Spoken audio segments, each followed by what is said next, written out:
Bubbly Steve is available for pre-order at shopclownfish.com. That's shopclownfish.com. You've got less than a month to pre-order this 15-inch plushie. Check them out.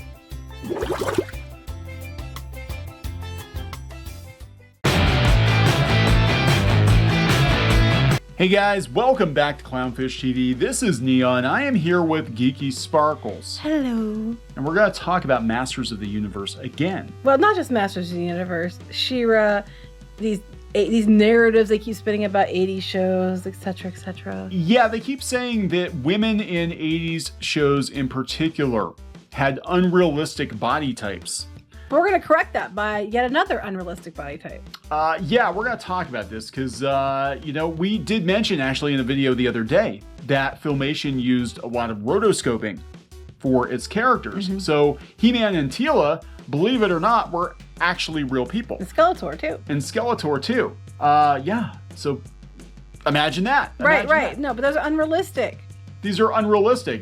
This is a response to this ridiculous tweet that's going around that you're defending this, a cartoon with purposefully long legs made to sexuality her. Sexuality her. How is your position not sexist? I respect the original design for what it is, but I'm not going to get butthurt over it. Like, I don't give a shit about Lola Bunny. It's a redesign. Grow up. I also don't give a shit about Lola Bunny. I don't give a shit about it. But I also give a shit about this because I'm so sick and tired of hearing these stupid narratives. We've been hearing it since She-Ra. They keep arguing that, it's not realistic body types and all this other stuff. So they had to make it more realistic body types. And by that, they just meant more body types that are like theirs so they felt better about themselves. And this is coming from a woman who's fat. So, but they're talking about how, the one thing they always go on about is, well, like with She-Ra, we'll bring up She-Ra. All the characters look the same. But they didn't. Their faces look the same. The bodies were similar because they were the same body for the different figures. Mm. But if you look at the faces like from Frosta or Catra to Dora, they're not the same face. Now you could argue, the ones over here are more similar, but they're related. Yeah. So, but that's just it. But then you look at the new show, and I'm sorry, Andra, Teela, and Evelyn all the exact same damn body. Pretty much. So how is that any different? It's not. It's just apparently muscles are the new thing. Like, athletic woman means ridiculously buff. But if you actually look at the body types, the varied body types of female athletes, you will see that short of being a bodybuilder, most female athletes do not look like that. Mm-hmm. The ones that come the closest are like the boxing, bodybuilding, or weightlifting. Yeah, so we're going to talk about this and also this ridiculous article too. We'll throw that in here too, that Masters of the Universe Revelation is an impressively loyal. And they spend most of their time complaining about toys. And yeah, ridiculous. Before we get into it any further, please subscribe for more news, views, and rants, guys. We're over 225,000 subs. Woo-hoo! Thank you for the support. And yeah, this isn't limited just to Masters of the Universe. We heard a lot of this with She-Ra too, that the reason She-Ra was like 8 feet tall and had no boobs was because of female athletes. Oh yeah, some realistic body types. And I hate to break it to you, but I think the average bra cup size in the United States is a C. So, I'm all for some representation for people who have smaller boobs. I get that. But then when you make all the characters like that, what's the point? Yeah, so this is actually unrealistic, especially if you're dealing with a fighter like Teela, because you sent this video over. Mm-hmm. Teela in most media fights with a staff. A bow staff, yeah. She's actually very good at it, especially in 2002 series. She was kicking all kinds of ass with a staff. And still look like a girl. She did. And here's the thing. Most of these bow staff fighters that are women. Who will kick your ass. Who will completely kick your ass are thinner because you have to be flexible enough to be able to whip this thing around. You used to have big muscles. And you said one of the problems was you can't move certain ways. Yeah, I used to work out quite a bit. I actually used to work at a gym back in the day, and I had a free gym membership, and I was there all the time anyway. So after my shift, I would go work out for like 2 hours, and I had pretty big muscles. And I gotta tell you, there are some disadvantages to having pretty big muscles. One of the biggest disadvantages is you are not that flexible. You might be strong, but try scratching your own back. It's very hard when your biceps are in the way. Didn't you had trouble with t-shirts? I had trouble with t-shirts. Yeah, t-shirts, I'd stretch them out. I'd get collared shirts and they'd be all stretched out. Now you're looking at me like, man, I wish I could see that. No, I just can't picture it. But anyway. I don't younger. Like that though. I don't like that look, so I wouldn't be into that. I found I didn't like it either, and I actually opted to just I'd rather be in shape and be flexible than have all that mass. It looks cool, I guess, but it's impractical. And I knew bodybuilders. I had friends that were bodybuilders that worked at this gym, and the funny thing is they were actually kind of weak. Because they had to get the muscle definition, they would pretty much starve themselves like a week before competition. So they looked buff, but like the one guy I knew, he was like, yeah, man, you push on me or, I'm going to fall over because I'm so freaking exhausted. But to get that striation, then when they're not in competition, they're eating normally and they actually look kind of fat, So it was kind of a weird thing. They looked chunky, but they weren't. But they had a layer of fat over their muscles, so it was kind of it wasn't worth it. It wasn't worth the... you can still hold a sword. You might not be able to hold a He-Man sword. Well, yeah, we were told she wouldn't do that, and she did have half of it. Right, so half of it she could have held. But I'm just like, this whole narrative they keep going with. And it's like, this is the stupidest thing. But they actually got... athletes and models to come in and they rotoscope them. So when you're going on about their body types weren't realistic, they drew over them to make sure they were.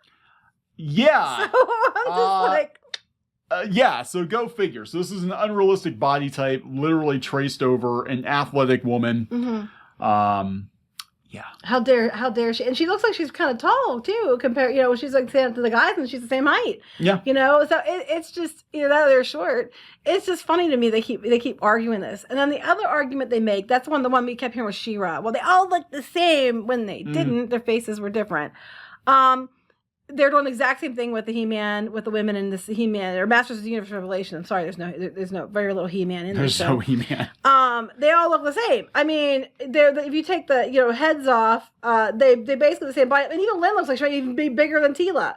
I don't know, but they all have the exact same damn body. So it's the exact same thing. She's a magic user. Right, people keep pointing that out. She wouldn't be that buff. Anyway, Teela, I'd give Teela more of a pass than Andra because they're actually hand-to-hand combat. Evil Lynn just flings spells. She would not be that buff. No, so it's absolutely ridiculous what they're doing here. And then, but they want to complain about it, in one side of their face and the other side of their face, like, oh, this is fantastic and wonderful and stunning and brave and perfect. And I think that's funny. The other go-to they always inevitably bring up, whether it be She-Ra, Masters of the Universe, or any other show that they've repurposed, is that it was only made to sell toys in the 80s. And so it's obviously a shitty show because, any show made to sell toys is automatically terrible. And that hence this Dippo's article here. Yeah, but before we go on to that, just give a hat tip to MJ Tanner for putting this up. And they totally got ratioed.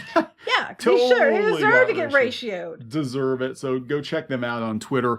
So here we go. Masters of the Universe Revelation is an impressively loyal He-Man series. How would they know? They only go on about how shitty the original was because it was made to sell toys. Oh my God, yeah. They're like, oh, it had unique metal cheesiness. This sounds like a talking point for this show. I mean, because Kevin Smith was describing it as being metal. It's almost like the PR people might have contacted this Mint Lounge. Well, the PR people are also the ones with the same stupid talking point that women were always important to He-Man, and if you don't like the new version, it's because you just didn't understand He-Man and don't like it. Well, it's Schrodinger's women, because they're either really important or they weren't brought to the forefront enough. Like Sarah Michelle Gellar was like, oh, yeah, the women were there, but they were just, decorations. Same talking points over and over. Yep. Basically goes on about how he's watching the show and here we go. When I heard Kevin Smith was making an adult animated series set in the He-Man universe, a universe created by Mattel purely to sell toys in the early 80s. Again, this person cannot get over this, and I'm so effing tired of hearing this. Just because a show was made to sell toys, because back then, in the 90s, that was their focus. And they usually made shows around toys. It was smart. It was good business. Just because a show was made to sell toys does not automatically make it a bad show. Just like a show that is not made to sell toys doesn't automatically make it a good show. No. Plus, you have fans of this stuff that have been fans for decades to keep it around for you to repurpose it now that had the toys. That is true. There would be no Masters of the Universe Revelation if Mattel didn't have an ulterior motive, which is to sell new sculpts of action figures. Yeah. But I love this right out of the gate. They lie. The new series hews surprisingly close to the original. No. It actually contradicts the original immediately. There's so many things that contradict the original. Even the tone's wrong. Teela's wrong. Randor's wrong. Everything is wrong. It's like a hodgepodge of different Masters media, but not the Filmation show. Then, like, the original He-Man, the Masters of the Universe, had the same plot lines over and over, where Skeletor and the gang would be thwarted by He-Man and his friends. And they're talking about, here you go, each episode existing exclusively to introduce new characters and vehicles, a.k.a. new toys. No. Again, the toys. No, it wasn't, but beyond that, even if that did seem repetitive, there was a hell of a lot more episodes in the original series than there are in this new Netflix show. Yeah. You know, what's interesting, too, is Filmation actually didn't include a lot of characters, or they were only in episodes when it made sense, or they would have like one episode. And I remember as a kid actually being disappointed because I was used to G.I. Joe and Transformers, where frankly it was a lot more obvious that here comes the new toy line. You know, we're just all of a sudden you've got all these new like combiner teams that just show up. It's like, oh, because they're coming out next month. I want to point out that tying these toys into the shows sold them millions of dollars in toys. Oh yeah. Now they lately have done a trend where they try to like make these shows for these people like this person, and then the toys don't sell. Actually, I'm hearing that the Origins toys are not selling as well as they were. In fact, I retweeted on Twitter, and I can't remember who it was. I'm sorry. That Target is, or people at Target are complaining that the toys aren't moving, other than the new Evil Lyn that came out. Well, the problem they have, like I'm seeing, is the exact same problem they had in the original in 2002, is the fact that it's the same. They have too many of the same characters on the shelves, and people already bought those characters, and they aren't getting the new ones in. Mm-hmm. That's what I think is going on. Yeah, and they even separated out the He-Man Skeletor. They're separate cases. Like, they don't have to order more He-Man Skeletor. They can just order the other characters. You know, yeah. This is wrong. The first episode is so true to the old show, it feels cringeworthy. Oh, it feels cringeworthy, all right. But not because it's so close to the old show. I mean, it just goes on and on. Oh, my God. They really are upset about toys. Yeah, it's a perfect fit for Kevin Smith. This sounds like a defense for Kevin Smith. This sounds like this was written specifically to defend Kevin Smith. Like, oh, it's perfect. Kevin Smith is the perfect choice. This is totally true to the original show. And you know, you've got rose tinted glasses on because the original was just meant to sell toys and it was a garbage show. And it's time for He-Man to grow up, if he was in it and not fucking dead. Yeah, I know, right? Well, the end, they're trying to backpedal on the toy thing. The magic doesn't lie in the characters or action figures themselves, but in making kids swap body parts and make laser sounds with their mouths and declare they have the power of a toy story.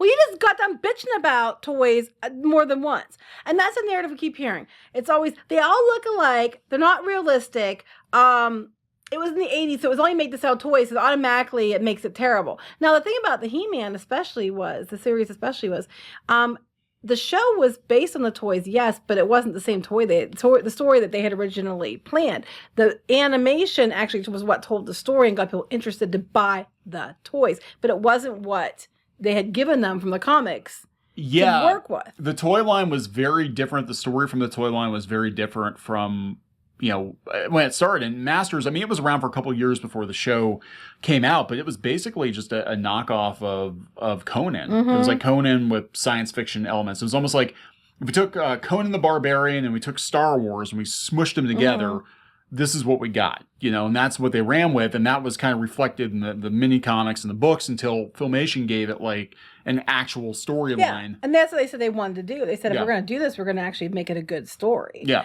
And so they always step over that part. Yeah. I also want to point out that at Filmation, it was a lot of female showrunners. There was a lot of diverse people that worked at Filmation. You like to all forget about that part too, because you're just busy trying to find fault with it when, you know, with stupid reasons. Well, the reason I brought this up is this is part of Mint, and they're known for sponsored content. Now, this one's not marked as being sponsored content, but a lot of these websites you can't trust because they're in lockstep. Yeah, they're in lockstep, and a lot of it is, look, we know how it works. We ran a site where we had media access. Their PR people will come to you. They will give you literal talking points, be like, could you promote this thing for us? Mm-hmm. You really want to promote this thing for us, especially if it's Disney, or you're not going to get invited to the next cupcake party. Right. And they have to be like, in this case, it's going to be, oh, it was metal.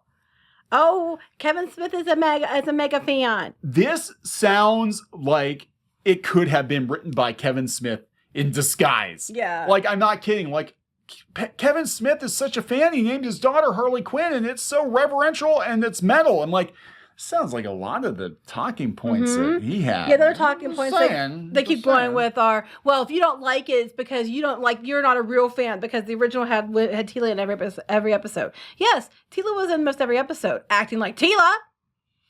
Not acting like whatever hell this is. Yeah, this was not Teela on any level. It wasn't any incarnation of Teela, any media. She was not a selfish bitch.